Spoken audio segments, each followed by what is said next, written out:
Bonjour à toutes et à tous, bienvenue à cette table ronde organisée en collaboration avec Expat Pro, le réseau des professionnels de l'expatriation. On va parler d'une thématique qui concerne beaucoup d'expatriés, vivre loin et rester proche. Comment accompagner ses parents âgés malgré la distance? Un vrai sujet. Donc aujourd'hui, près de 3 millions de Français vivent à l'étranger. Beaucoup ont laissé des parents âgés en France et cette situation fait naître culpabilité, stress, impuissance.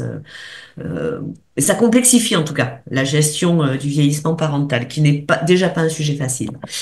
Donc les expatriés doivent trouver un équilibre délicat entre leur projet de vie et leur responsabilité familiale.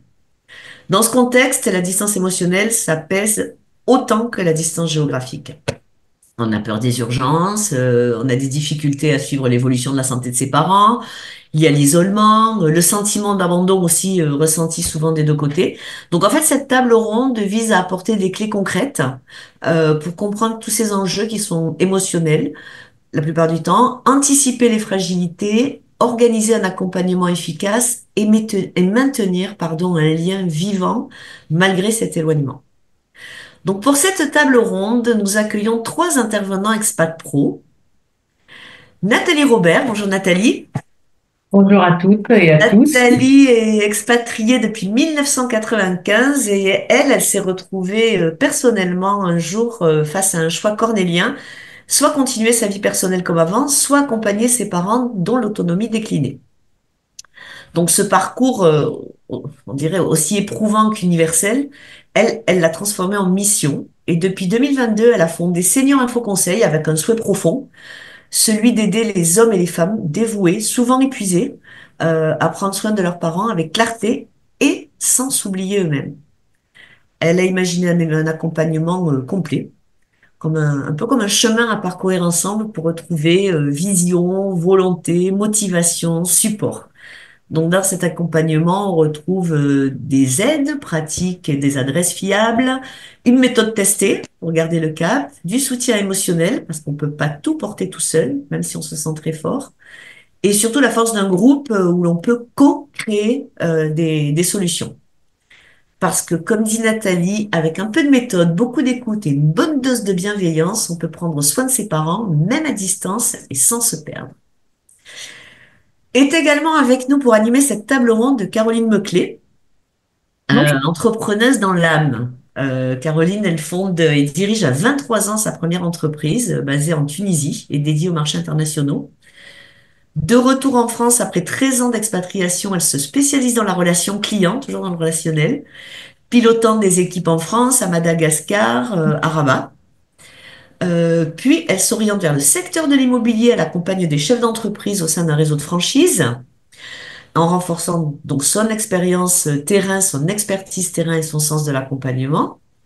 Puis, en 2023, elle choisit d'ouvrir un nouveau chapitre, encore plus tourné vers l'humain, en créant Écoute et compagnie. Donc, c'est un service d'accompagnement téléphonique, innovant, personnalisé, et qui est pensé pour lutter contre l'isolement des personnes âgées et aider les proches et les aidants à veiller sur leurs parents âgés.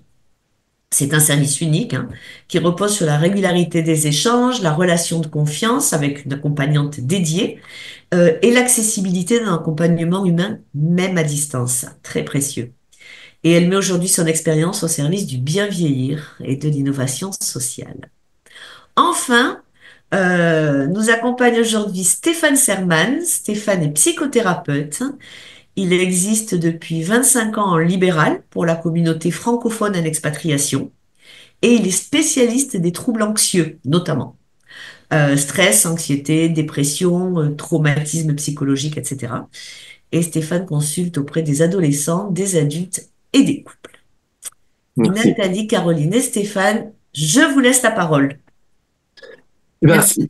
moi, je vous proposais peut-être d'ouvrir sur ma spécificité, qui est plus, si vous en êtes d'accord, la psychologie au cœur du lien à distance. C'est ce qui nous préoccupe aujourd'hui. Et quelle que soit cette distance, qu'elle soit, elle est très subjective, qu'on soit à Paris pour Vierzon ou qu'on a des parents âgés ou même à Singapour, en fait, c'est une distance qui existe aujourd'hui bien au-delà des kilomètres. Et ce que j'aimerais vous dire, c'est que face au vieillissement, finalement, de leurs parents restés en France, ben, de nombreux expatriés se retrouvent très souvent confrontés à des enjeux émotionnels complexes, hein. On va les voir très détaillés par la suite, comme un sentiment de culpabilité, comme tu viens de le dire, un stress lié à la distance, une impuissance aussi face aux urgences. Et ce vécu psychologique intense est souvent peu anticipé avant l'expatriation, alors qu'il affecte profondément la relation familiale et le bien-être des aidants, agissant souvent comme des parents. On verra aussi tout à l'heure cette inversion des rôles. Et du côté des aînés, eh bien, on s'aperçoit que l'éloignement de l'enfant peut nourrir une grande solitude, une inquiétude ainsi qu'une ambivalence affective balançant entre fierté et tristesse. Là aussi, on aura le temps de s'y arrêter. Et finalement, c'est ça, c'est que la psychologie, elle offre aujourd'hui des clés précieuses pour comprendre, je dirais, ces émotions croisées, réajuster ses liens familiaux et prévenir, pardon, l'épuisement émotionnel, et surtout à apprendre à accompagner ses proches sans s'oublier soi-même. Ça sera très important, avec des aspects, donc pour les expatriés, on verra ça tout à l'heure ensemble, hein, cette culpabilité, cette impuissance, ce stress émotionnel, une charge mentale accrue, des conflits intérieurs et souvent aussi les problématiques du soutien qui est souvent crucial. Et on verra aussi par la suite pour les parents d'expatriés ce sentiment d'abandon ou de vide qui est très souvent observé, mais aussi d'inquiétude constante, de solitude, d'isolement, mais de fierté aussi mêlée à la tristesse, et avec une adaptation qui est souvent variable d'une personne à l'autre. Et donc, on va travailler tous ensemble, là, pendant 1 heure, autour de cette communication, ce soutien mutuel et l'acceptation surtout des limites, en sachant qu'il devient alors possible de prévenir un lien fort, malgré la distance, et d'inventer une nouvelle forme de proximité affective dont Caroline et Nathalie vont nous parler. Voilà, à vous. Merci Stéphane. Merci Stéphane, quelle énergie, c'est bien parce que ça nous lance. Le début c'est toujours un peu compliqué. Là on va traiter en fait de toute la partie anticipation. Il y a des gens qui sont collés.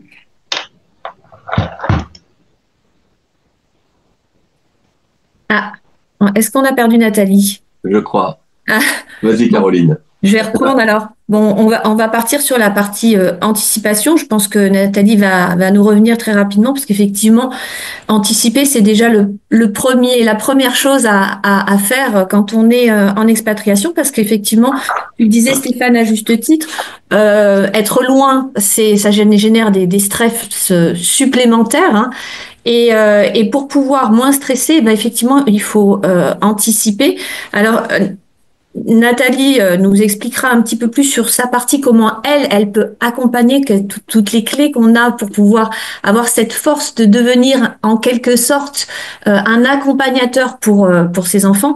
Moi, ce sur quoi je pourrais peut-être focaliser tout de suite, c'est déjà de se dire finalement comment bien vieillir et pouvoir identifier pour nos parents qui vont prendre de l'âge, finalement, quelles sont les clés d'un bon vieillissement. Donc, pour faire ce petit focus, en fait, déjà, ce qu'il faut se dire, c'est que avant tout, l'idée, il faut anticiper et voir comment vieillir en bonne santé. Et ça, c'est bon pour tous. C'est bon même pour nous qui ne sommes pas encore, peut-être, on se projette pas encore dans le vieillissement, mais c'est important d'anticiper.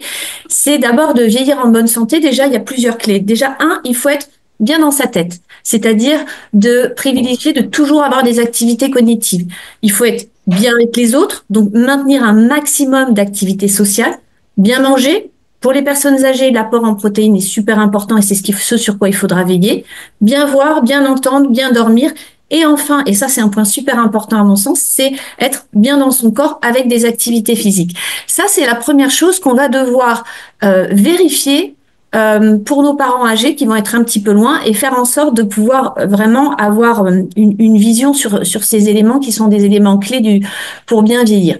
Donc finalement c'est quoi? C'est c'est essayer de parler le maximum avec nos aînés, lâcher un peu les tabous parce que finalement on a toujours un petit peu peur de parler du vieillissement, mais en fait finalement on va tous être vieux un jour. Hein, donc en fait, je sais pas ce que vous en pensez, mais être capable de se dire, ok, pas de tabou, parlons et n'ayons pas peur de parler du vieillissement, parce que c'est quelque chose qui nous incombe à tous.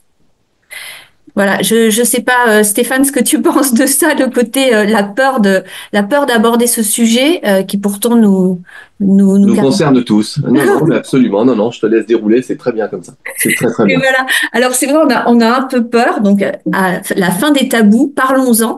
Et surtout, enfin, quand nos parents ne sont pas encore dans cet état où on voit la dépendance arriver à leur dire, ben voilà, pourquoi faire du sport? Ben parce que si on fait du sport quelque part, on va maintenir notre forme physique, nos muscles, notre équilibre. Et qu'est-ce que ça va faire? Ça va faire qu'on aura moins de chutes. Et les chutes, c'est quoi finalement? Les chutes, ça représente 10 000 décès par an, en fait. Hein. C'est simplement énorme.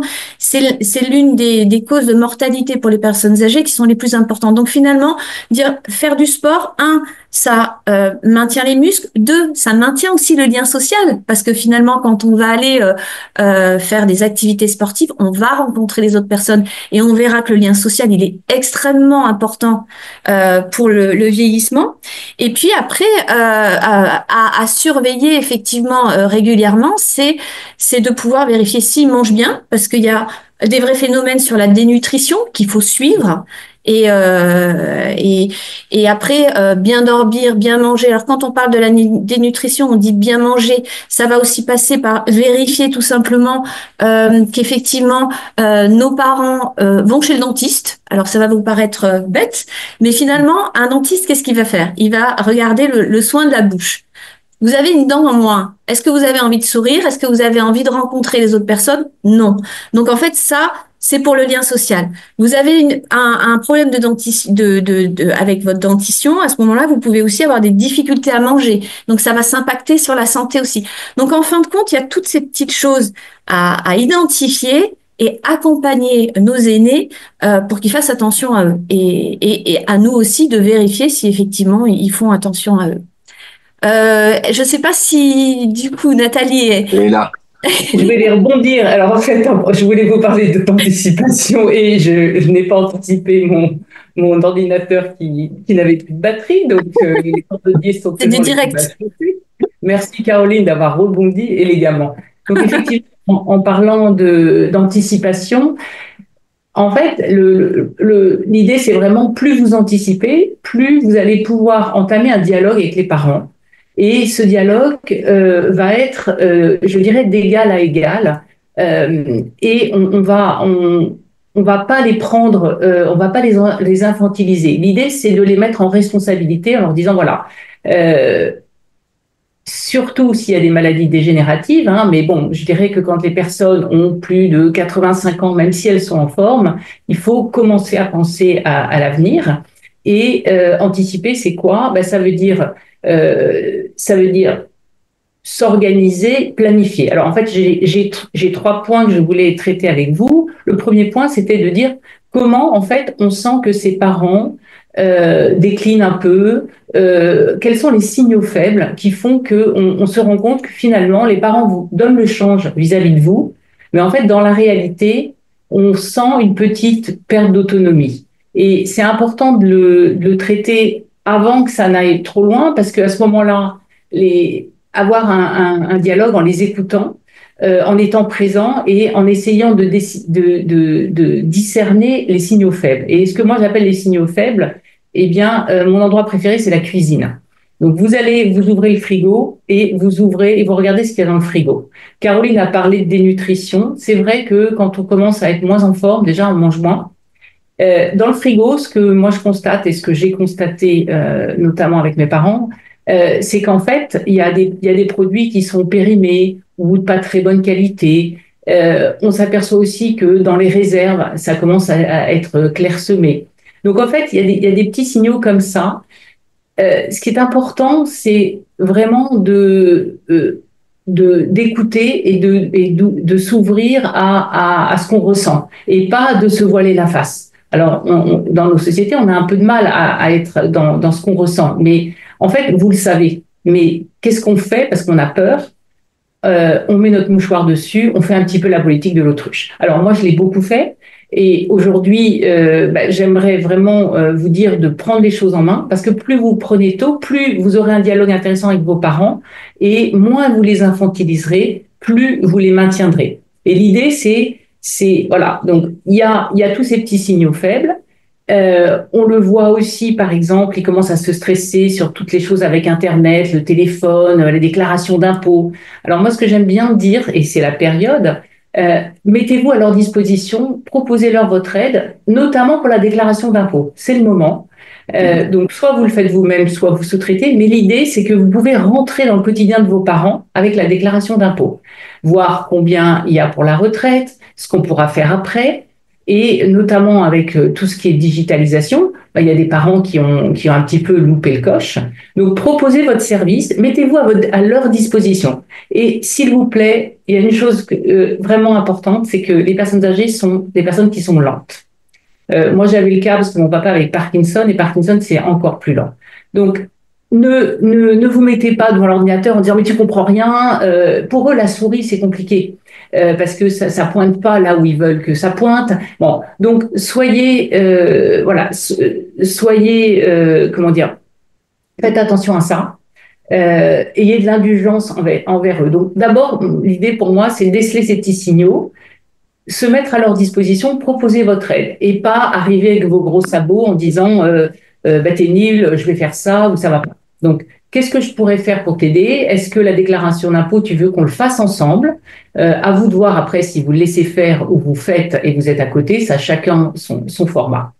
Voilà, donc ça c'était pour les signes, je dirais un peu les signaux faibles, et comment vous pouvez déjà dans l'anticipation, c'est vraiment vous vous mettez à leur disposition, vous proposez vos services.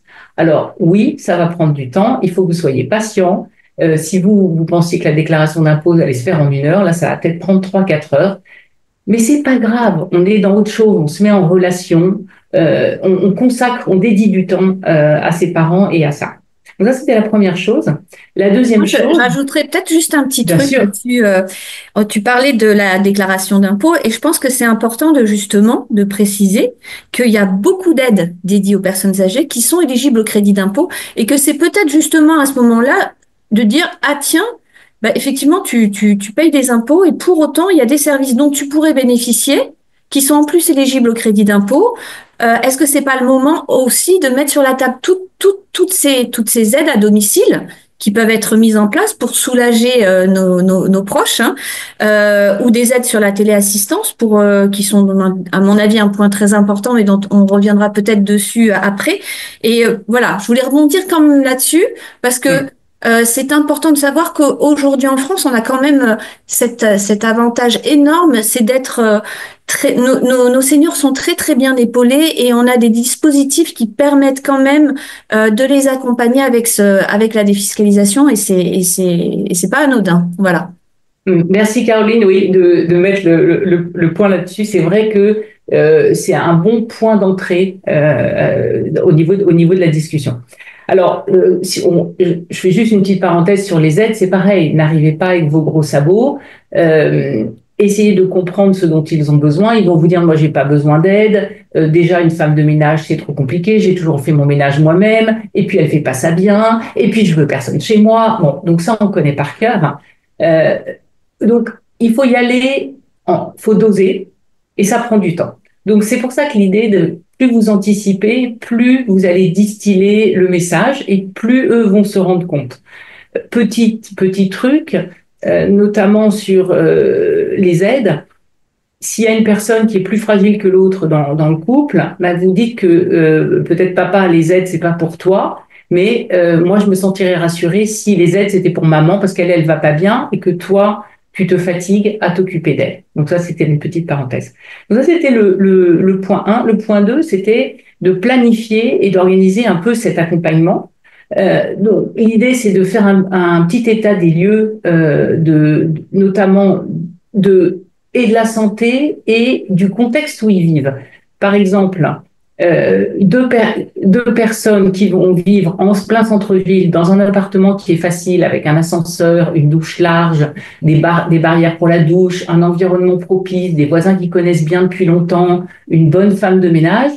Ces personnes-là, si ces personnes-là vivaient dans une grande maison, éloignées de tout, même si elles sont au même niveau d'autonomie, je pense que la personne qui est entourée socialement dans son appartement, elle on peut la maintenir à domicile beaucoup plus longtemps. Donc l'état des lieux, c'est à la fois de savoir ce qu'ils veulent faire, ce qu'ils aiment faire, ce lien social, est-ce qu'ils sortent, quand ils sortent, est-ce qu'ils doivent sortir en voiture, est-ce qu'ils peuvent encore conduire, est-ce qu'ils ont une bonne vision. Donc en fait, faire un état des lieux complet qui comprend les personnes elles-mêmes, mais beaucoup l'environnement. Et encore une fois, une personne avec peut-être une maladie dégénérative comme un Parkinson, si elle vit seule, c'est pas la même chose que si elle vit avec un compagnon ou une compagne qui peut l'aider. Hein. Alors attention, le compagnon ou la compagne est souvent l'aidant, donc après ça pose différentes questions, mais je vais pas traiter là parce que sinon je vais aller trop loin.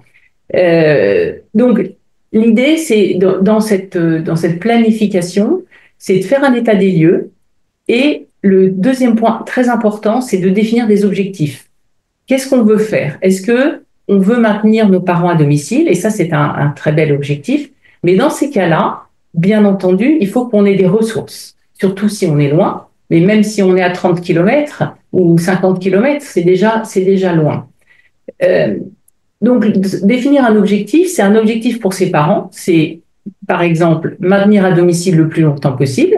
Et ça signifie que, parce que mes parents vont vous dire, mais de toute façon, moi, je veux pas être placé, je veux pas être en EHPAD, personne ne veut aller en EHPAD. Hein.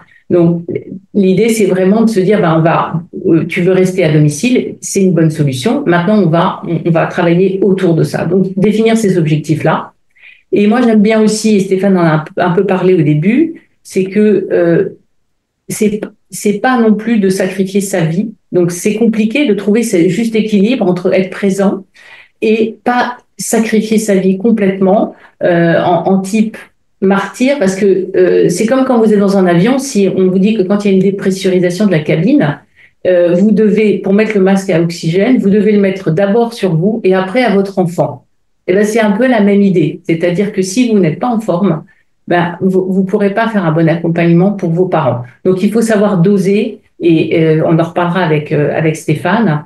Et c'est ça qui est important, c'est que donner ce que l'on peut donner dans son savoir-faire, pas aller au-delà. Hein.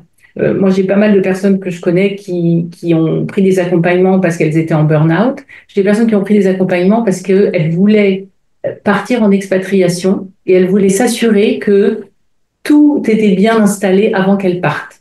Et ça, je trouvais que c'était assez fort. Voilà, donc dans cette partie organisée, planifiée, on parle avec les parents, on fait un état des lieux, on se met en relation d'adulte avec eux, on ne les infantilise pas, au lieu de leur dire, faut vraiment leur dire, qu'en penses-tu, comment tu vois les choses, comment est-ce que je peux t'aider à t'aider quelque part. Hein. Alors après, il y a une autre question qu'on va peut-être pas traiter aujourd'hui, mais qui est quand même importante, c'est les fratries. Donc, c'est compliqué. Moi, je rencontre à la fois c'est des femmes, hein, des femmes qui sont enfants uniques, où elles ont tout sur leurs épaules, mais elles savent que c'est elles qui décident. Et puis, des personnes, il y a des fratries, et ça se déchire. Parce que dans les fratries, alors Stéphane pourra peut-être en parler mieux, mais oui. On n'a pas tous la même sensibilité, on n'a pas tous la même proximité avec les parents, et on veut et on peut pas tous faire la même chose. Donc ça, c'est des choses très sensibles. Voilà, donc ça c'est le deuxième point. Et dernier point, parce que je vois que je parle trop, qui était vraiment d'anticiper avec cette communication. Et cette communication, je pense qu'on en reparlera tout à l'heure, c'est vraiment de se mettre en adulte avec ses parents, de les écouter d'abord, de proposer ses services et jamais imposer. Voilà, donc je pense que maintenant on va parler des outils et des relais avec Caroline. Oui, oui, effectivement, en fait, parce que comme tu le disais à juste titre, il faut savoir ne pas s'essouffler, ne pas prendre toute la responsabilité. Et effectivement, en France, on a l'avantage d'avoir pas mal de dispositifs qui existent pour pouvoir accompagner les personnes âgées. Et déjà, la difficulté, c'est de savoir ceux qui existent, donc il faut vraiment se documenter. Et puis après, il faut accepter de lâcher un peu et de se faire aider. Euh, Moi, ce sur quoi je travaille plus particulièrement, les personnes âgées aujourd'hui, je les accompagne au quotidien avec Écoute et Compagnie puisque c'est un service de veille par téléphone et donc qui est en lien à la fois avec les personnes âgées et les proches qui nous confient leurs parents. Ce qui est important de savoir, c'est que les personnes âgées, elles peuvent avoir besoin de personnes à domicile, donc avec des aides à domicile qui vont venir les aider dans le quotidien. Elles vont aussi peut-être avoir besoin d'infirmières et de choses comme ça. Donc, en France, on est plutôt extrêmement gâté de ce point de vue-là, puisqu'on a moyen vraiment de bien accompagner nos proches âgés. Et il faut surtout accepter de lâcher et accepter de ne pas tout faire soi-même. Ce qui est important, à mon sens, c'est par contre de mettre en place des relais avec les personnes qui accompagnent nos proches. Parce qu'en fait, l'idée, c'est pas de déléguer, mais c'est à la fois de demander à quelqu'un qui a cette compétence de pouvoir les accompagner, mais tout en gardant un lien avec nos proches, mais aussi en gardant un lien avec la personne qui va veiller sur eux pour pouvoir être au courant des petites adaptations qu'on peut mettre en place pour qu'ils soient le mieux possible accompagnés.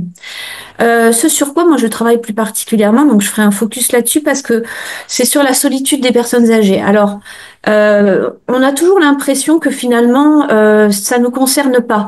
Les petits frères des pauvres ont alerté sur ce sujet, ils ont parlé de mort sociale. Et évidemment, on va tous se dire que ça ne nous concerne pas parce que nous, on s'occupe de nos parents âgés et on se dit que ça peut pas ça peut pas être chez nous. Et pourtant, ça représente un nombre considérable de personnes âgées qui, en fait, n'ont personne à qui parler. Au-delà de la mort sociale, ce qu'ils ont mis en évidence, c'est le fait que les gens avaient besoin, nos personnes âgées ont besoin de relations de qualité. Le problème, c'est qu'en vieillissant, malheureusement, on perd un peu ces relations de qualité parce que quand on a 85, 90 ans et aujourd'hui, c'est plus du tout rare d'aller au-delà des 85 ans. Eh bien, malheureusement, on est confronté à beaucoup de deuil. Et finalement, les personnes avec qui on pouvait précédemment parler de choses un peu plus intimes, les vraies relations, les vrais amis, ben on les perd un petit peu. Et ce dont ont besoin nos personnes âgées, c'est des relations de qualité. Alors, est-ce que nous, les proches, on est les mieux placés pour accompagner nos parents? Alors, oui, bien sûr. Bien sûr, les personnes âgées, elles attendent le lien avec leurs enfants, évidemment. Sauf qu'il y a une petite nuance, c'est que nos personnes âgées, en fait, et qui plus est quand nos proches vivent loin en expatriation, ils ont cette gentille tendance à ne pas vouloir nous inquiéter. Alors, c'est vraiment, ça revient systématiquement. Moi, j'accompagne quand même pas mal de personnes âgées et je forme des dames de compagnie pour qu'elles accompagnent des personnes âgées. Et c'est vraiment ce qui ressort systématiquement, c'est que ils sont très en attente de la relation qu'ils vont avoir avec leurs proches. Mais par contre, pour tous les petits problèmes du quotidien, pour tous leurs petits soucis du quotidien, et Dieu sait qu'en vieillissant, on peut avoir des petits soucis de mobilité, on est confronté à pas mal de difficultés en vieillissant. Eh bien, c'est pas vraiment aux proches qui vont en parler. C'est pour ça qu'il faut vraiment pas hésiter, soit en présentiel, soit en distanciel, comme avec le service d'écoute et compagnie, de prendre des gens qui vont être votre relais et qui vont offrir à vos proches des relations de qualité qui ne seront pas vous. Mais l'idée, c'est que vous puissiez être en lien quand même et que vous puissiez, sans avoir la confidentialité des échanges, avoir une information sur le bien vieillir de votre proche. Voilà, c'est ça pour moi, ça me paraît un petit peu important. Je sais pas, peut-être Stéphane, tu as peut-être quelque chose à rajouter là-dessus sur le Sur le lien. bien vieillir avec nos proches? Le lien de Non, qualité. mais ça me paraît La bien. relation de qualité, je trouve que... Oui, c'est savoir garder la bonne place. Hein. En fait, c'est toujours pareil. Moi, ce que je voulais juste ajouter, c'est que la lenteur est une vitesse par rapport à ce qui avait été dit tout à l'heure. C'est d'accepter qu'on doit décélérer. Je pense que c'est bon pour nous, mais c'est bon aussi pour nos aînés. C'est d'accepter ce mouvement beaucoup plus lent Ça permet de comprendre tellement de choses. Voilà, c'est plus ça en fait. Et puis l'autre chose, c'est la valeur du temps. Dans tout ce qu'on est en train de se dire, c'est que finalement le temps respecte pas ce qui se fait sans lui. C'est plus un point de vue un peu plus philosophique, c'est d'apprendre que les choses vont se faire quand même. Elles vont se faire, mais avec le temps.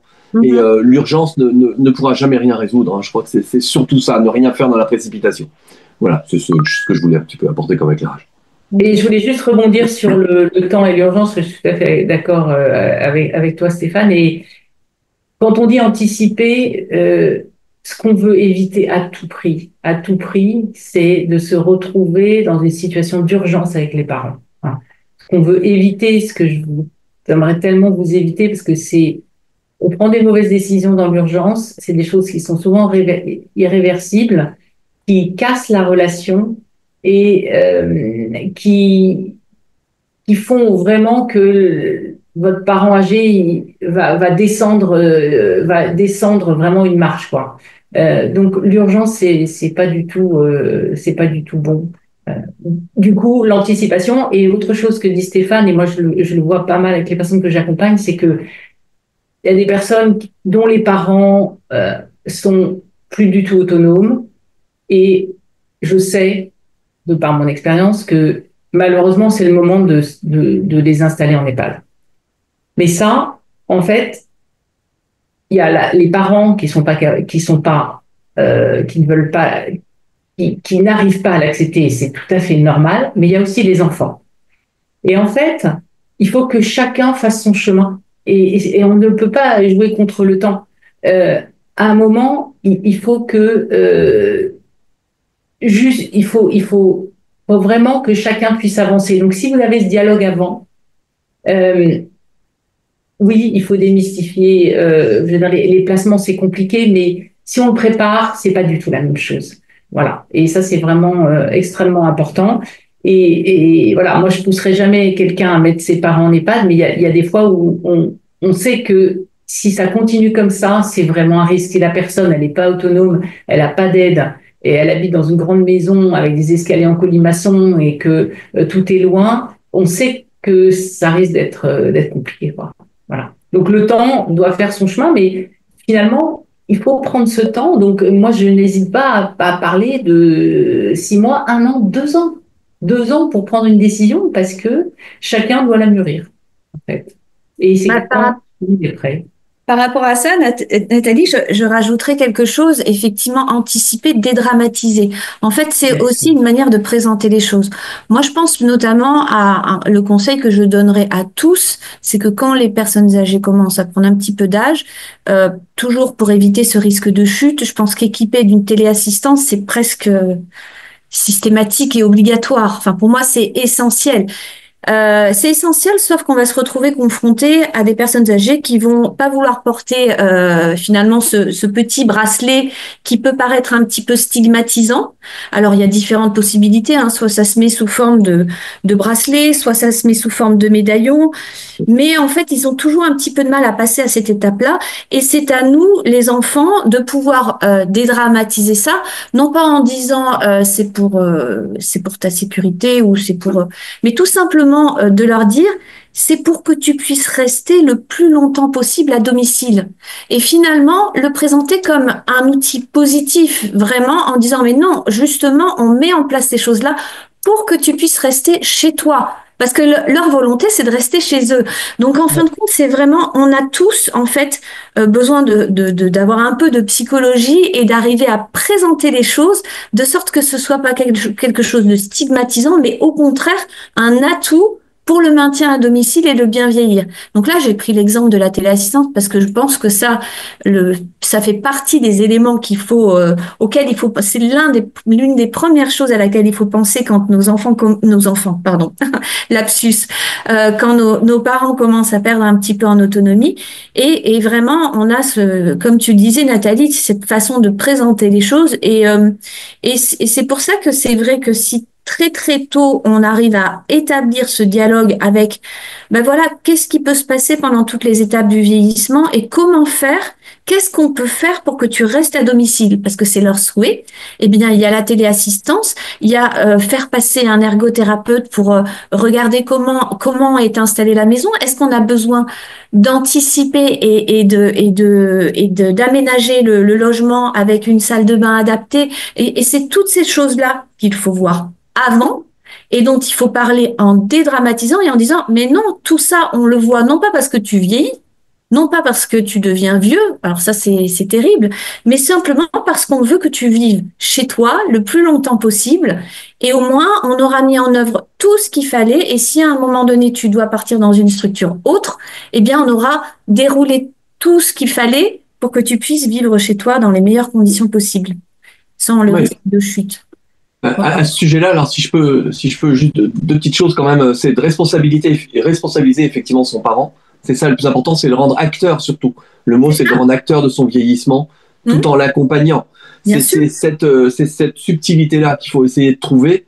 Et alors, peut-être quelques petits aspects de psychologie là-dessus, c'est de respecter effectivement l'autonomie en fait chez ses parents, plutôt que de prendre des décisions à leur place. C'est ce qu'on est en train de se dire, hein, c'est d'essayer absolument de les aider à eux-mêmes encore décider leur capacité de décision et puis la valorisation aussi de leur capacité, parce qu'il faut absolument encourager ce qu'ils savent encore faire.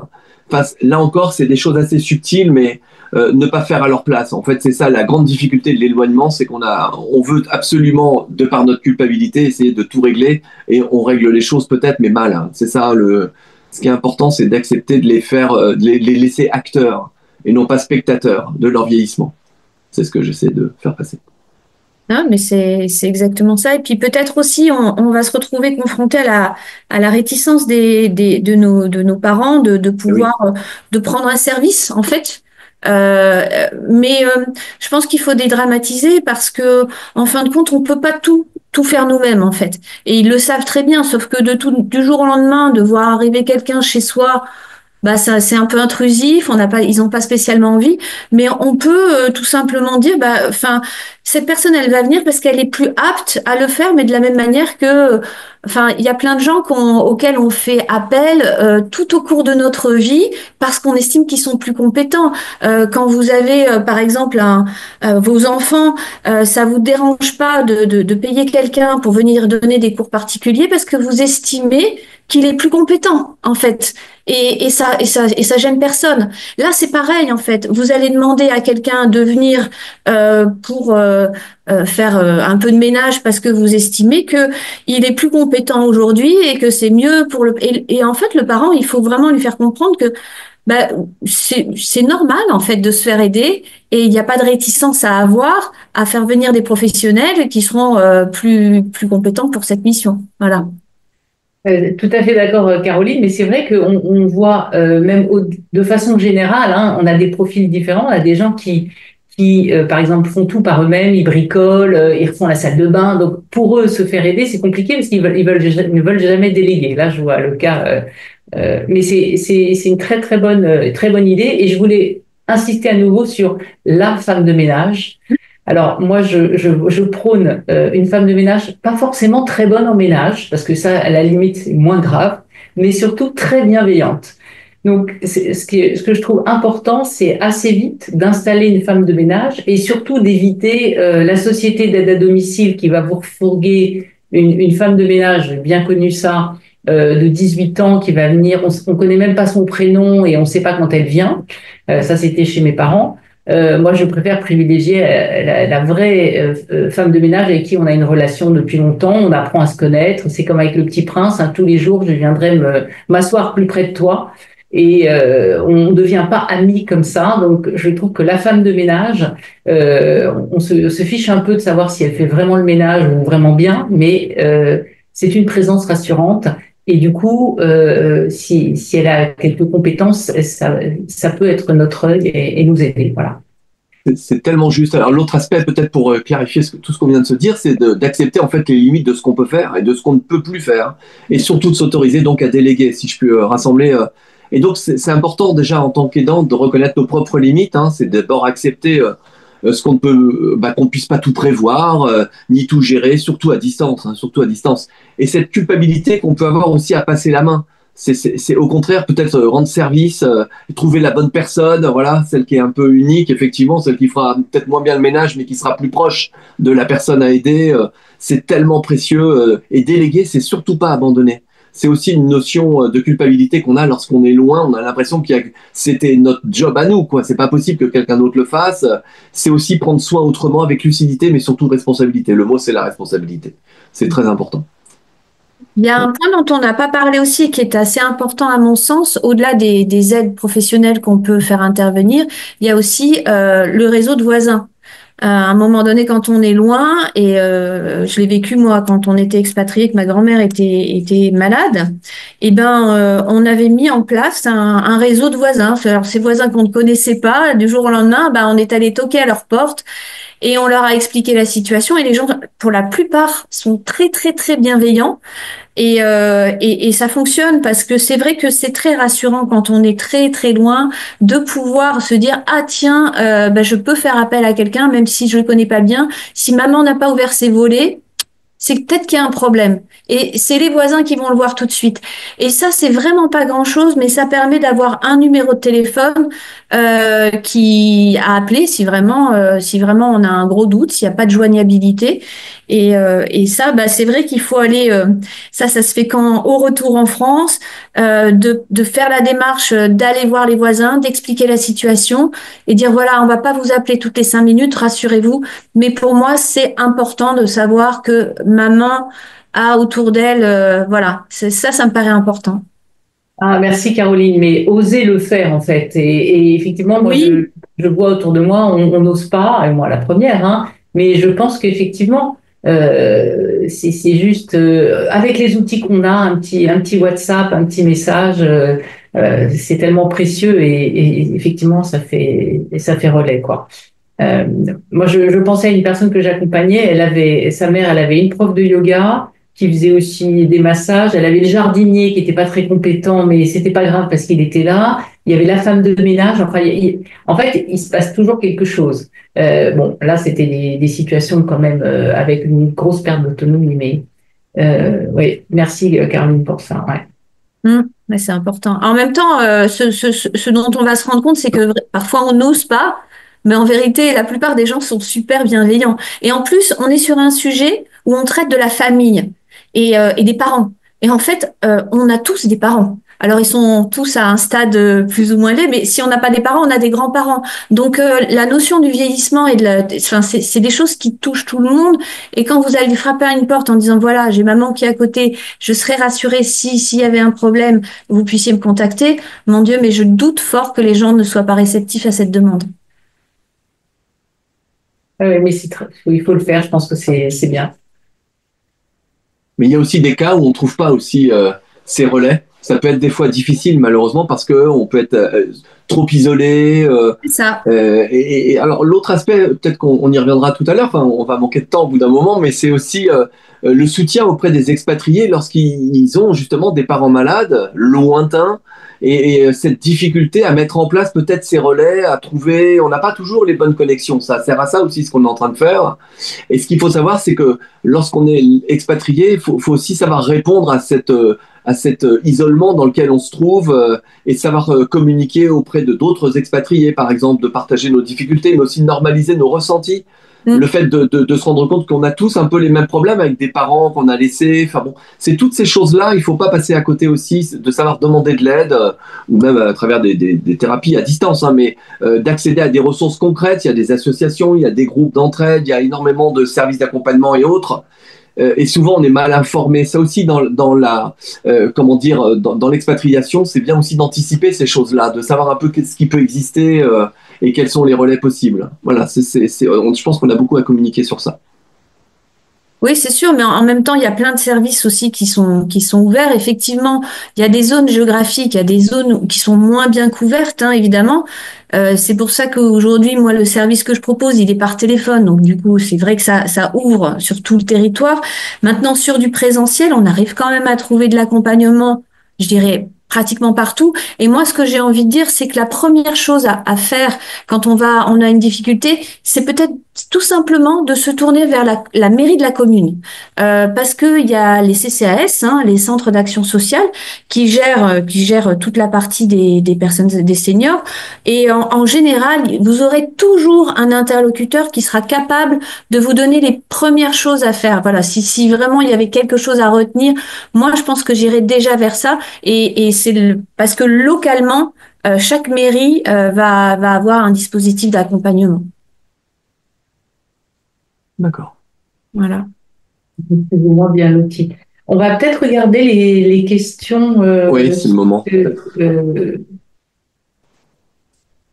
Oui, donc il y a effectivement quelques petites questions là qui viennent d'arriver. J'avais oublié de préciser, et je l'ai fait tout à l'heure dans le chat, que c'était possible, hein. Vous pouvez poser vos questions. Et voilà, donc il y en a du coup qui l'ont fait. Notamment quelqu'un qui demande comment trouver une dame de compagnie de confiance. Voilà. Donc je pense que le de confiance a son importance dans la Mais oui, question. mais évidemment, en fait, en même temps, c'est la notion de dame de compagnie, par essence, la dame de compagnie, c'est une personne de confiance théoriquement. Alors effectivement, enfin, je pense que ça se trouve, il y a des services. Moi, alors c'est un peu facile parce que moi, c'est le service que je propose, mais il n'est pas en présentiel, hein. C'est des services qui sont en distanciel, mais c'est une veille téléphonique, plus pour égayer, distraire et apporter un soutien moral. Pour du présentiel, vous allez avoir euh, soit vous allez passer par du CESU, tout simplement, mais effectivement, bah, vous n'avez pas l'antériorité sur la personne qui va vous accompagner, soit vous allez passer par des sociétés, et en général, elles vérifient quand même le parcours des dames de compagnie. En tout cas, nous, chez Écoutez Compagnie, elles sont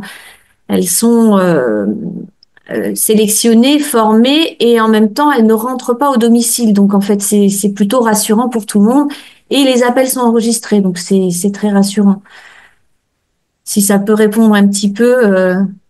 Oui, alors les personnes effectivement qui ont posé les questions peuvent les poser éventuellement en direct, hein, c'est peut-être encore mieux. Je pense à Frédéric. Moi, j'ai une question, même si je ne suis pas que participante. Moi, j'ai une question. Comment on gère la culpabilité quand on est loin, même si on a mis les choses en place, même si on a essayé de faire pour le mieux, même si on s'est entouré d'outils, etc., etc. Quand on part loin, je pense aux expatriés surtout, mais ça peut être aussi à l'autre bout de la France, il y a une forme de culpabilité qui s'installe. Comment on gère ça? Ben, je crois. Pas de parler. Oui, Non, non, Stéphane. non, rapidement, après je vous donnerai aussi votre expérience, mais le plus important pour gérer sa culpabilité, c'est de se rendre compte qu'on peut pas tout faire. C'est aussi simple que ça. Et quand on parle de parents, on parle aussi de fratrie. Il y a aussi d'autres personnes de la famille qui sont sur place, qui peuvent suppléer à certaines tâches. Et puis sa culpabilité, eh bien, c'est aussi le fait d'en parler et de trouver là aussi les relais, hein, que ce soit un psychothérapeute ou des amis autour de soi, c'est de créer un réseau, mais de pas rester avec sa culpabilité, parce que bon, ça va plus inhiber qu'autre chose. Mais c'est un sentiment tout à fait humain. Mais le plus important, c'est de la dépasser. C'est vraiment de la dépasser, de trouver d'autres relais. Je pense que dans toute solution, dans toute situation difficile, il y a des solutions auxquelles on n'aurait peut-être pas pensé, et les gens autour de vous peuvent vous faire penser justement à ces choses-là. Voilà, c'est d'en parler, le plus important. Ouais, je trouve que c'est la force de l'échange avec des pairs qui vivent la même chose. On s'aperçoit finalement que notre parent, il est peut-être pas aussi peu autonome comparé à mon amie Karine. En fait, ça aussi fait. Et en même temps, il y a aussi c'est bien assez. C'est-à-dire que à un moment, il faut s'arrêter. Parce que moi, j'ai aussi j'avais une personne qui accompagnait sa maman qui avait 99 ans, et sa mère ne voulait pas d'aide, bien sûr. Elle était quand même relativement autonome, et elle me dit non, mais en fait, c'est pas possible parce que ma mère ne veut que moi. Alors ça, moi, je le vois tout le temps. Donc, nous, ce qu'on fait, c'est qu'on apprend à leur dire, mais vous n'êtes pas responsable du bonheur de votre parent. Vous êtes responsable de créer un cadre, vous êtes responsable de créer quelque chose de sécurisé, vous êtes responsable de mettre en place tous les moyens, mais vous n'êtes pas responsable d'un parent qui est soit déprimé, soit qui va jusqu'à refuser des aides pour mettre une forme de pression sur la personne généralement hypersensible de l'autre côté, qui est pleine de culpabilité. Donc ça, voilà, c'est important aussi de noter, de faire dans la mesure de ce qu'on peut faire et de pas aller au-delà, en fait, donc définir effectivement ce qu'on peut faire. Et dans les fratries, d'essayer de partager les rôles, c'est pas mal, et c'est pas toujours facile, parce que les rôles ne seront jamais équivalents, parce que vous n'avez pas les mêmes relations avec vos parents, parce que vous n'êtes pas les mêmes numéros dans la fratrie, parce que vous n'avez pas vécu les mêmes choses. Ça, Stéphane en parlera peut-être mieux que moi.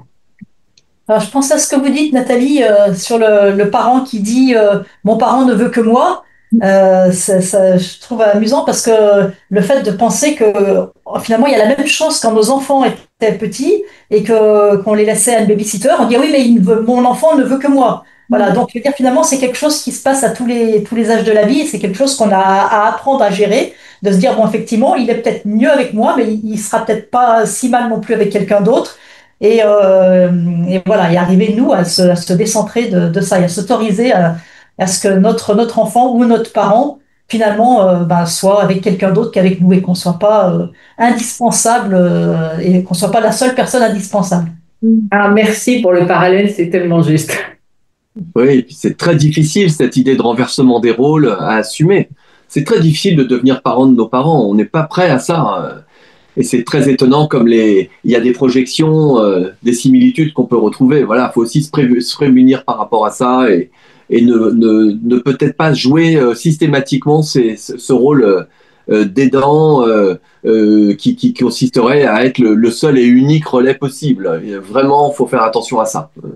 Et qu'est-ce qui se passe alors aussi quand on a des parents qui sont vraiment dans le déni ou dans la résistance, c'est-à-dire qui ne veulent pas accepter j'allais dire le bracelet électronique, la formule n'est pas très bien choisie. Mais quelqu'un le met d'ailleurs dans le chat. Voilà, Voilà, on va dire la téléassistance, ou bien même si on a essayé d'anticiper que non, ils sont dans le déni, et même si leur maison n'est pas du tout adaptée, ils veulent rien changer, etc., etc. Quand on arrive à ce stade de résistance, là, qu'est-ce qu'on peut mettre en place? Comment on peut contourner cette résistance?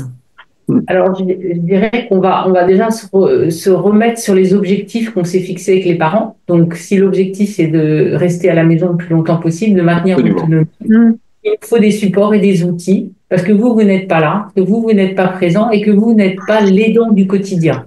Et que si par hasard c'est le conjoint va s'épuiser.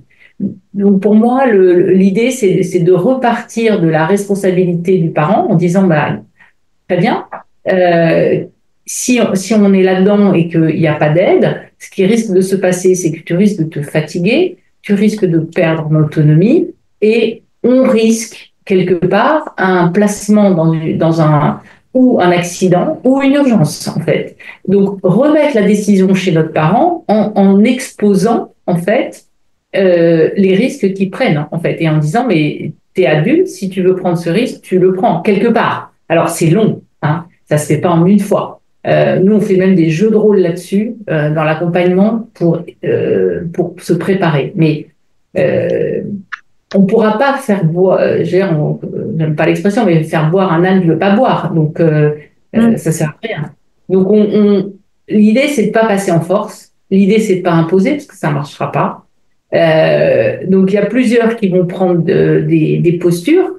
Dans les fratries, il y en a qui vont dire écoute, moi je peux pas m'occuper de toi, donc je voudrais que tu ailles en EHPAD. Si tu veux pas aller en EHPAD, je m'occupe plus de toi. Donc il y a des fratries, ça se passe comme ça. Moi, je préciserai juste pour rajouter qu'en fait, on peut aussi positionner la chose en disant très bien, tu ne veux pas faire d'aménagement pour protéger ta salle de bain où tu risques de chuter, tu ne veux pas mettre de dispositif de téléassistance.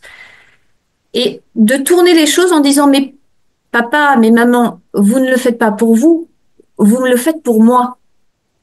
Et quand on le positionne comme ça, moi je le sais parce que je le vis, hein, quand on accompagne, on vit avec les personnes âgées au quotidien et toutes ces réticences, on les voit et ce qu'ils ressentent, on les entend encore plus. Et sincèrement, en général, si vous arrivez à positionner les choses en disant, OK, tu ne le fais pas pour toi, mais fais-le pour me rassurer, parce que moi, ça me rassure. Et ça change tout la perception en fait, parce que il faut vraiment comprendre qu'à chaque fois, nos parents, enfin les personnes âgées, elles ne veulent pas inquiéter leurs enfants. Elles ne veulent, en fait, nous resterons toujours leurs petits enfants. Et quelque part, ne pas les inquiéter, les rassurer, c'est un peu sur le même schéma. Et si on tourne les choses en disant, mais oui, mais fais-le, mais s'il te plaît, fais-le pour moi, en fait. Et ça marche très bien. Croyez-moi, ça marche très bien. Oui, merci Caroline. Effectivement, je suis tout à fait alignée avec ça. Et j'ai même une personne qui disait à sa maman, aide-moi à t'aider. Oui, mais c'est ça. Et en fait, c'est aussi leur démontrer combien, non pas vous vous inquiétez, mais combien vous les aimez. Je fais ça parce que je t'aime et que je veux que tu sois en sécurité. Donc, s'il te plaît, mets en place ces dispositifs, pas pour toi, mais pour moi, parce que moi, j'en ai besoin pour être rassurée. Oui, et puis aussi partager son ressenti, nous, en tant que enfants expatriés ou loin, en disant, voilà, moi, je m'inquiète. Euh, Effectivement, j'aimerais avoir un dispositif qui soit un peu mon bras agile auprès de toi, ou mon cerveau puissant, ou ma grande oreille, pour t'aider à ce niveau-là. Parce que moi ça m'inquiète. Euh, on voit aussi pas mal d'expatriés qui, plus de 45 ans, rentrent parce que les parents sont malades. Voilà, moi je sais aussi que on nous a proposé une expatriation et que j'ai dit non, je partirai pas, je suis pas prête, c'est pas le moment. Donc c'est aussi de sans inquiéter les parents, mais de dire voilà, moi ce que je ressens en tant qu'enfant, je suis un peu soucieuse et j'aimerais qu'on réfléchisse ensemble à des solutions pour nous rassurer tous et te mettre en sécurité, hein. Dans la pyramide de Maslow, la première chose, c'est la sécurité, hein. Euh, donc ça, c'est important. Il y a une petite question aussi là dans le chat. Donc quelqu'un qui nous dit, voilà, moi j'ai essayé d'anticiper depuis 10 ans. Le moment tant redouté est arrivé. La maladie de mon papa va peu à peu qui va peu à peu perdre de son autonomie. Maison non adaptée, isolation géographique, donc ce qu'on a évoqué tout à l'heure. Que faire pour leur faire prendre conscience des difficultés à venir? Ben, on Et revient elle un ajoute petit peu à ce effectivement, qui vient d'être les dit. parents sont dans le déni total, voilà, Ouais. par ailleurs. On revient un petit peu à ce qui vient d'être dit. C'est un peu difficile en tant que psychothérapeute de dire ça, mais lorsqu'on est enfant, on fait beaucoup de choses pour nos parents, même pour leur faire plaisir. Hein, et lorsqu'on est vieillissant, je crois qu'on doit faire aussi beaucoup de choses pour nos enfants, pour leur faciliter un peu aussi la vie, quoi. Il y a un échange qui se fait comme ça avec le temps, et c'est de leur faire prendre conscience que, eh bien, c'est pas que le rapport de force s'inverse, mais c'est que les responsabilités ne peuvent plus être assumées comme avant. C'est ce changement-là qui doit être compris. Et encore une fois, le temps ne respecte pas ce qui se fait sans lui. Il faut trouver les bonnes occasions. Il y a toujours des bonnes occasions, des moments plus ouverts que d'autres. C'est ça un petit peu la gymnastique à trouver, et qui est pas facile, hein, mais il y a toujours des ouvertures. Il y a toujours un moment où des fois, malheureusement, il se passe quelque chose, ou des fois, heureusement, il se passe quelque chose. Et là, on peut faire passer certains messages. Il faut les attendre, ces moments-là. Moi, par expérience, j'ai souvent ces problématiques qui reviennent dans les échanges avec les personnes âgées. Et souvent, quand elles disent, alors c'est plutôt parfois dans l'autre sens, où ah, mes enfants ne viennent pas me voir, ah, mais moi j'ai tendance à les remettre dans la situation où eux étaient enfants en fait. Et là, je pense qu'il faudrait, dans certains cas, reprendre les choses en disant, regarde, toi à un moment donné, tu t'es trouvé dans ma situation où tu as eu tes parents à gérer. Et je trouve que parfois, remettre les choses de manière hyper simple en disant, ah ben regarde, tu veux rien aménager chez toi, je comprends, mais souviens-toi quand toi aussi, tu t'es occupé de ton papa et de ta maman, donc de ma grand-mère, de mon grand-père. Euh, voilà, si tu avais été à ma place, comment t'aurais fait? Et moi, je trouve que c'est intéressant de le faire dans ce schéma-là, et je l'ai testé plusieurs fois, et ça fonctionne pas mal, c'est à tester, mais vraiment de les positionner. Ben, dis donc, mais comment tu ferais à ma place si tu devais faire ça. Et parce que l'avantage, c'est qu'en faisant ça, on les infantilise pas. Parce que cette notion d'infantilisation pour les personnes âgées, c'est simplement horrible en fait. Ils détestent. Ils détestent qu'on leur parle comme à des vieux, pardon. Il faut continuer à leur parler comme s'ils avaient notre âge. Et c'est un petit peu la clé de la communication avec eux, à mon sens. Et d'arriver à leur dire, OK, bah moi je suis confrontée à un problème. Si tu étais à ma place, tu ferais comment? Allez, on inverse. Bon, c'est peut-être plus facile à dire qu'à faire, mais il faut y aller, il faut oser. Mais je trouve que c'est une excellente idée, Caroline. Et je voulais rebondir là-dessus. Une des idées qu'on peut mettre en place, c'est de faire intervenir un intervenant extérieur. Donc, soit une société d'aide à domicile, parce qu'en fait, en disant, ben voilà, moi je pense que tu as besoin d'aide, là, on va faire venir une société d'aide à domicile, et la personne, finalement, va parler, c'est une personne extérieure, donc votre parent, il va avoir plus de facilité à l'accepter, et elle n'a pas la même relation, elle n'est pas en relation avec leurs parents, avec son parent, donc elle va être quelque chose beaucoup plus neutre, et elle va poser les choses là où vous n'osez pas le dire. Et ça peut être pas mal. Ça, c'est une première idée. Il y a une deuxième idée aussi qui est de faire intervenir le CCAS ou l'assistante sociale. Alors, ça dépend des régions parce que des régions où elles sont, enfin voilà, il y a tous les cas. Il y en a qui sont formidables, moins formidables. Elles sont débordées. Elles ont 200 dossiers à gérer par an. Donc c'est un peu compliqué, mais sinon vous pouvez aussi vous déplacer physiquement au CCAS avec vos parents ou demander à votre parent d'aller au CCAS, donc Centre communal d'action sociale, qui dépend soit de la mairie, c'est très régionalisé, hein, soit le CLIC, mais faire intervenir une personne de l'extérieur. Parce De que toute façon, cette en personne parlant n'aura pas la même du discussion. CCAS, de toute façon, systématiquement, un conseil, c'est de les enregistrer systématiquement dans la commune.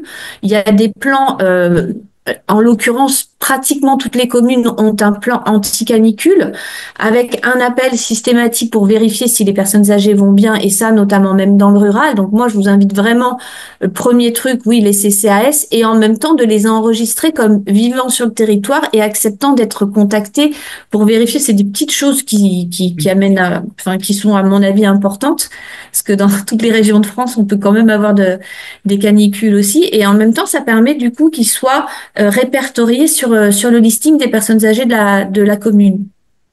Ouais, excellente idée. Et même leur demander d'y aller si jamais pour leur maintenir leur autonomie et leur volonté en disant, voilà, je t'invite à aller au CCAS, t'inscrire et de voir ce que tu peux avoir comme aide et comme relais, hein. Par exemple, les CCAS, il y a moi j'ai eu le cas où il y a une assistante sociale qui fait la déclaration d'impôt d'une personne qui est atteinte de troubles d'Alzheimer et dont la fille habite très très loin. Donc elle vient une fois par mois, alors c'est dans le Nord, hein, elle vient une fois par mois s'occuper de la paperasserie de la personne âgée qui est apparentée à Alzheimer. Donc absolument extraordinaire. Bon, c'est un peu unique dans cet endroit-là. Voilà. Merci. Il y a une question là, peut-être Frédéric peut la poser lui-même, parce que voilà, je ne voudrais pas déformer, sûr d'avoir compris. Si vous êtes là, Frédéric. Oui, je suis là. Voilà. Bon, alors, merci pour tout ce que vous avez dit. Alors, moi, il y a deux, trois choses. Moi, typiquement, j'avais jamais demandé à mes parents, d'ailleurs, quand on a l'occasion, ce que je ferais à ma place. On n'entend pas, non. Frédéric. Ah, On vous entend très Le son mal. est très mauvais. Ça grésille. le son est très mauvais. Ah non, ça Alors, grésille. on va changer ça. Est-ce que Ça le son est grésille. meilleur? Yeah. Est-ce que le son est meilleur, là? Non. Bon, C'est affreux. Et là, est-ce qu'il est meilleur? Non. ça grésille. Bon. Toujours pas. Est-ce Ah, qu'il bah, peut se passer? désolé. Il y a peut-être un micro qui est connecté en même temps, non? Non, normalement, non. Non. Enfin, alors, je vais redire votre question, sinon, mais c'était la fin que je n'étais pas sûre d'avoir compris. C'était lorsqu'on est déjà au stade d'avoir fait accepter le jardinier, la femme de ménage, l'accompagnateur pour les courses, etc., etc., comment trouve-t-on des gens de confiance dans les quelques semaines que l'on passe en France, en dehors de l'Amérique, qui apparemment n'est pas d'une très grande aide? Ouais. Donc, voilà, c'était le fait que je comprenais pas, je n'étais pas sûre de bien comprendre ce que vous disiez lors des quelques semaines qu'on passe en France. Je suppose que vous êtes expatrié. Et donc, quand vous êtes en Oui, France, vous avez qu'on soit besoin. expatrié à 200 km ou à Oui, oui, 15 oui, 000 tout ou à à fait. 20 000, c'est la même chose. Ouais, Oui. Mais Ah non, c'est horrible. On n'entend pas. Je ne vais pas parler, c'est tout. Ou alors, Ouais, non, on n'entend pas.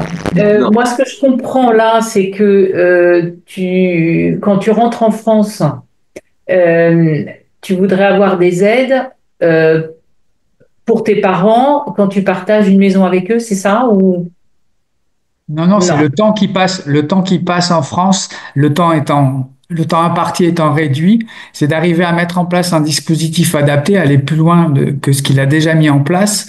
Le temps qu'il passe en France, il est réduit et les interlocuteurs, ben, faudrait qu'ils soient efficaces. En fait, quels sont les interlocuteurs efficaces qu'ils pourraient trouver sur le territoire, sachant qu'il y reste peu de temps quand ils rentrent en France pour Voilà, c'est arriver à ça. trouver un dispositif adapté. D'accord.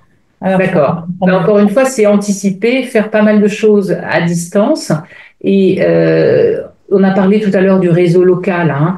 S'il n'est pas constitué, donc la femme de ménage, l'infirmière, les personnes qu'on connaît, la pharmacie, etc., qui peuvent avoir des relais de personnes. Sinon, passer par les sociétés d'aide à domicile. Donc ça, on peut organiser tout à distance. Moi, j'ai fait tout ça à distance. Vous parlez avec les responsables des sociétés d'aide à domicile à distance, organiser un rendez-vous, en parler avec ses parents et les faire venir chez soi avec les parents au moment où on est là. Donc on lance ce processus et en demandant aussi aux parents de prendre un petit peu le relais en disant voilà, est-ce que tu peux demander autour de toi si tu connais des gens de confiance qui pourraient venir, est-ce que dans ta résidence, dans ton appartement, tu vois d'autres personnes qui viennent. Voilà. Moi, pour témoigner, pour mes parents, moi, je suis dans le nord, mes parents sont dans le sud-ouest, donc c'est pas l'expatriation, mais je les Bah, connais c'est aussi. pareil.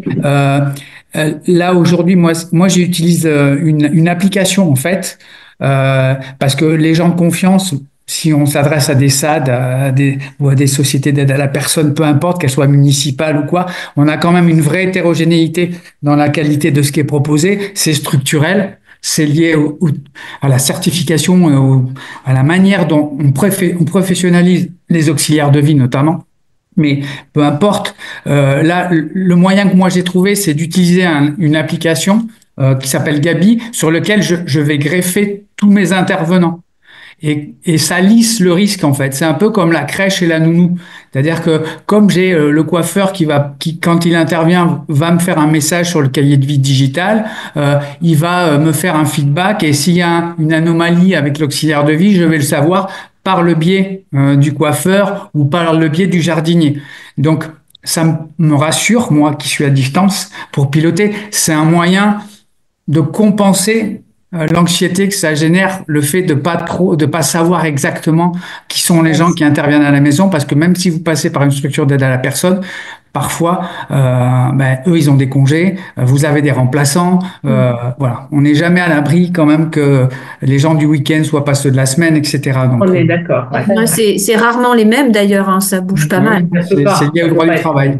Ouais. Mais cela dit, après, c'est vrai que là, on est sur des gens qui vont venir effectuer des tâches concrètement, voilà, et on leur demande de faire bien leur boulot. On leur demande pas d'être là pour accompagner moralement. Vous voyez ce que je veux dire? Ouais, alors moi, je vais venir quand même modérer ça, Oui.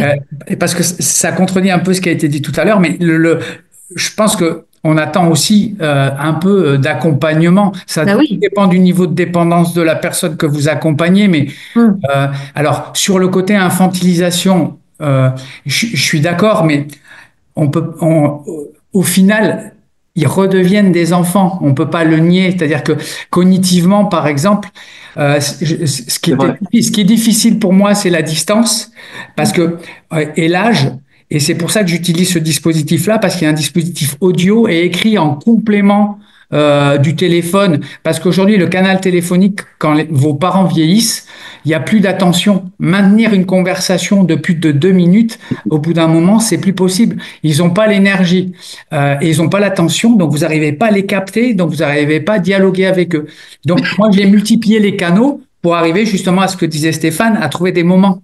des moments adaptés avec un canal de communication adapté, parce que je m'aperçois que ils se fatiguent, ils sont physiquement fatigués. Et ils ont beau faire un peu d'activité physique, c'est le cas de ma maman, mais je vois bien que de 5 minutes, on va passer à 4 minutes, à 3 minutes, et un bon indicateur pour moi, c'est vraiment la conversation téléphonique. Elle s'étiole avec le temps.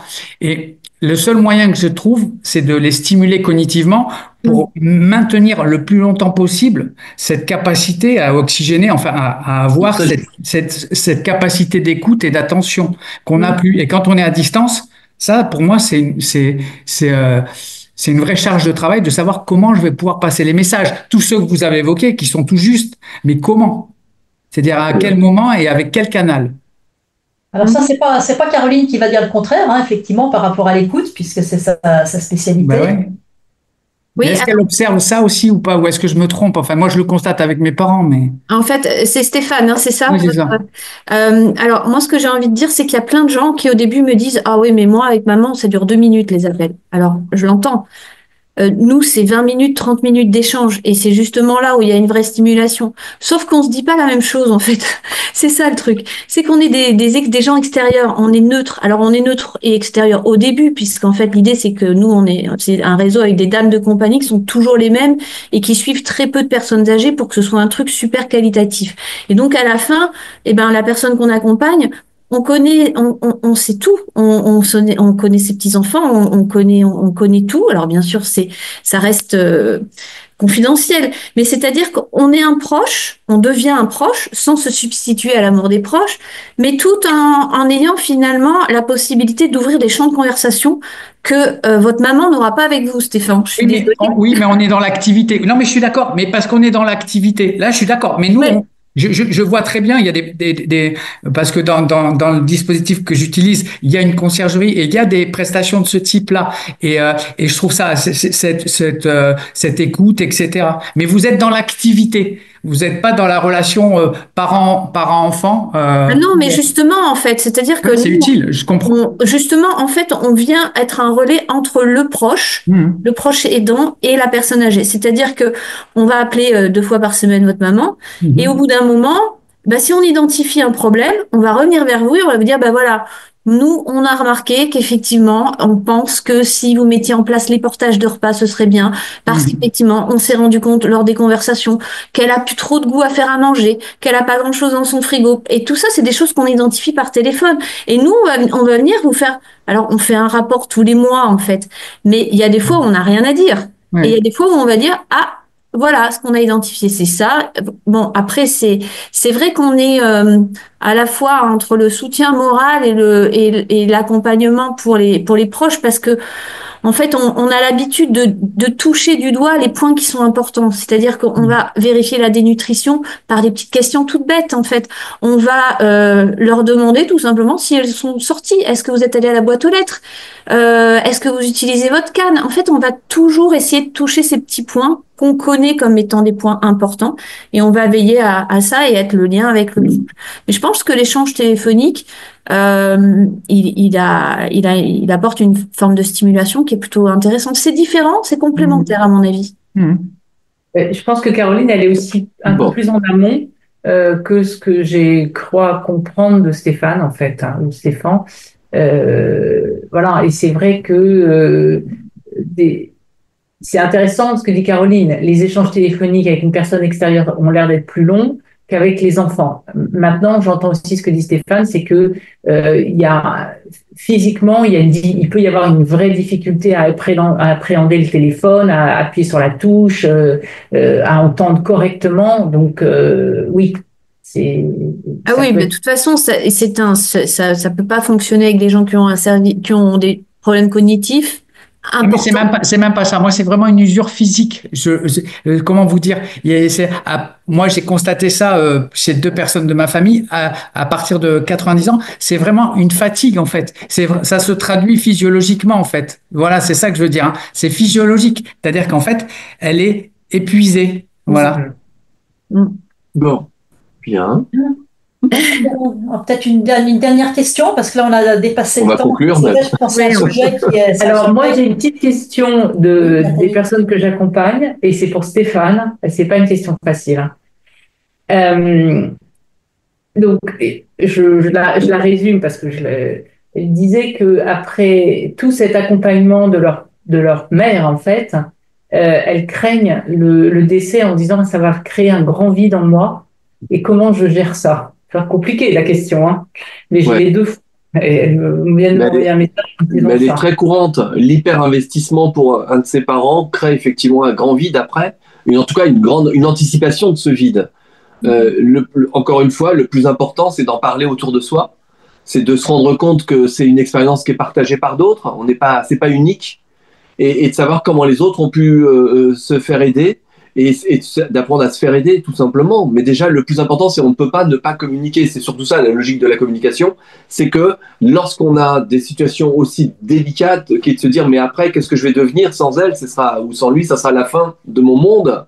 Et on sait très bien que le monde va continuer. Mais quand on le vit, on a l'impression que ça va être quand même la fin du monde. Donc le plus important, c'est d'en parler, numéro 1. Numéro 2, c'est de trouver peut-être des repères plus professionnels pour faire un travail, pour aussi comprendre qu'il y a une pyramide des âges et il faut aussi accepter que les plus âgés s'en aillent. Enfin, bon, c'est quelque chose qu'on apprend assez jeune, hein, je crois. Donc il y a certains apprentissages qui ont été peut-être mal faits ou encore une fois un hyper-investissement qui est à revoir. Voilà. Ben, merci Stéphane. Ben, merci à vous. Hein. Bien. Je pense qu'on... Merci beaucoup. Je pense il est temps voilà, quand même de se quitter. Donc voilà, je pense qu'en conclusion, on peut dire qu'effectivement, accompagner ses parents âgés à distance, ça demande à la fois de l'anticipation, de l'organisation et aussi beaucoup de cœur. Et qu'en comprenant mieux les besoins émotionnels finalement des deux côtés, en anticipant les fragilités, en s'appuyant sur des relais de confiance, il est possible malgré tout de rester proche malgré la distance. Voilà, alors il ne s'agit pas d'être parfait, irremplaçable, tout contrôler, mais de maintenir un lien vivant, respectueux, voilà, d'agir avec bienveillance et de cultiver en fait finalement ce qu'on pourrait appeler une nouvelle forme de proximité. Voilà, alors bon, je vous remercie chaleureusement tous les trois et puis aux personnes aussi qui ont participé donc à cette table ronde.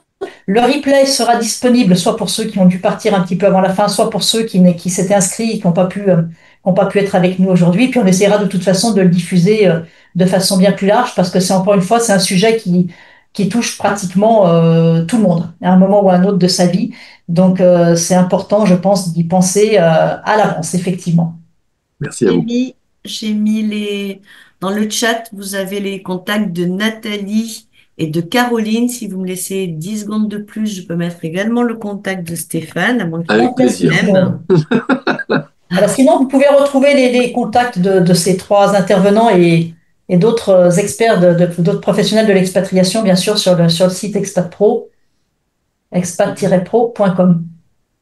Voilà, le contact de Stéphane. Et puis les interviews aussi, les interviews je pense, des trois participants aujourd'hui et de beaucoup d'autres qui sont passés par le micro de Gauthier à la radio des Français dans le monde, Gauthier qui est parmi nous aussi.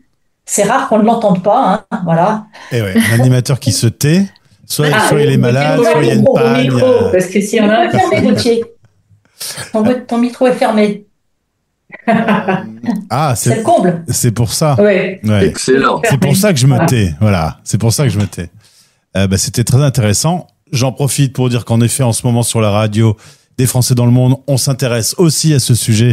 On s'est amusé à faire un ping-pong entre les deux partenaires pour, moi, annoncer votre événement et du coup aussi vous annoncer notre dossier spécial. On a un dossier sur les seniors qui va au-delà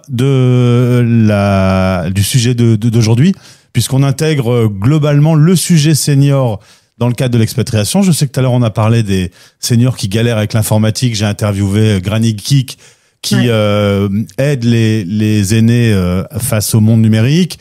On a plusieurs autres déclinaisons autour de ce sujet. Si vous m'y autorisez, je mets le lien du dossier dans le flux de la conversation. Et de toute façon, Expat Pro fait le relais de son côté de ce dossier qui est très complet aussi et dans lequel on retrouve les invités du jour. Tout à fait. Merci Gauthier. Merci à tous. Merci beaucoup. Merci aux intervenants. Merci Belle aux journée. Merci tout le Bonne monde. journée. À Et à très bientôt. bientôt. Salut. Au revoir. Voilà.